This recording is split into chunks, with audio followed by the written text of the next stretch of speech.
The morning of my best friend Lily's wedding began with a phone call that changed everything.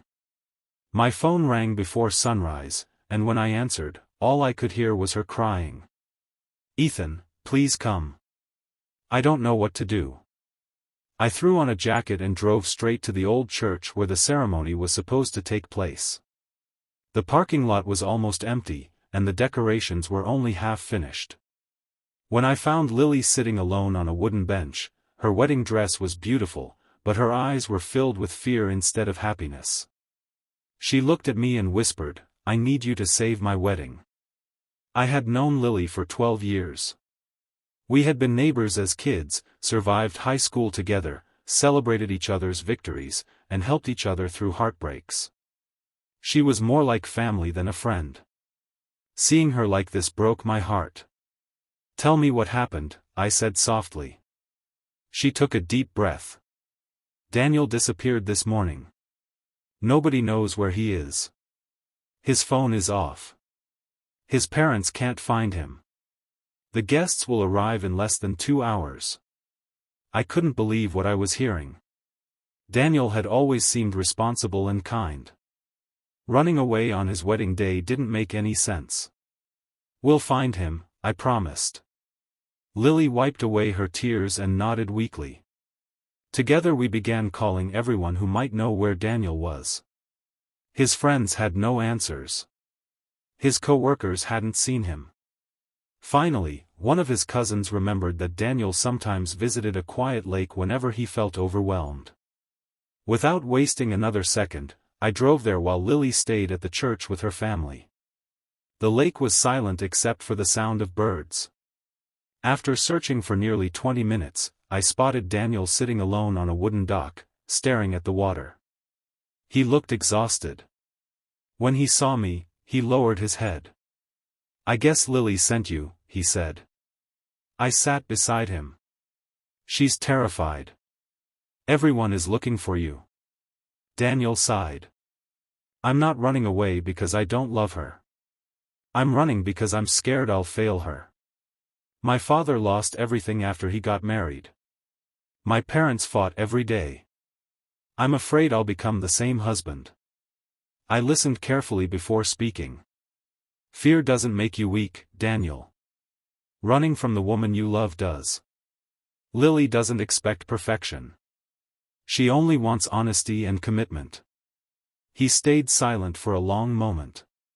Finally, tears filled his eyes. "Do you really think I can do this?" I smiled. "I know you can." Daniel stood up slowly and nodded. "Let's go back." During the drive, neither of us spoke much. We both knew how close everything had come to falling apart. When we arrived at the church, guests had already begun filling the seats. Lily was standing near the entrance, trying to smile for her worried family. The moment she saw Daniel step out of my car, she burst into tears and ran toward him. He apologized over and over, admitting his fears and promising never to hide his feelings again. Instead of yelling, Lily hugged him tightly. The entire church seemed to breathe again. The wedding ceremony began only 30 minutes late. As I watched my two best friends exchange vows, I felt proud that everything had worked out. They looked happier than ever. After the ceremony, everyone gathered at the reception hall filled with music, laughter, and dancing. I stayed mostly in the background, happy to see everyone smiling again. Late that evening, Lily asked if we could talk privately for a minute. We walked outside into the cool night air where strings of lights hung from the trees. She looked at me with grateful eyes. "I don't know how to thank you," she said. "Without you, today would have been ruined." I laughed. "That's what best friends are for."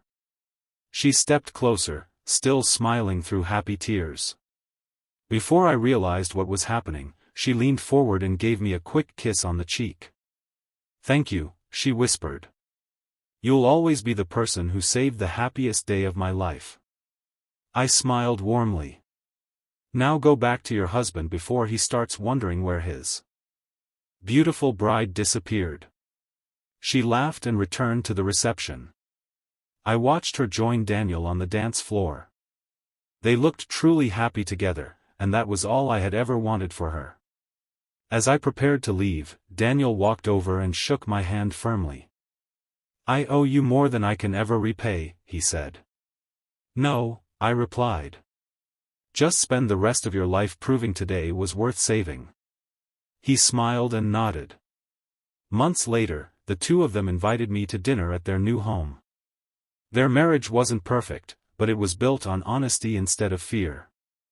They still teased each other, laughed together, and faced problems as a team. Every time Lily told the story of her wedding day, she ended it the same way.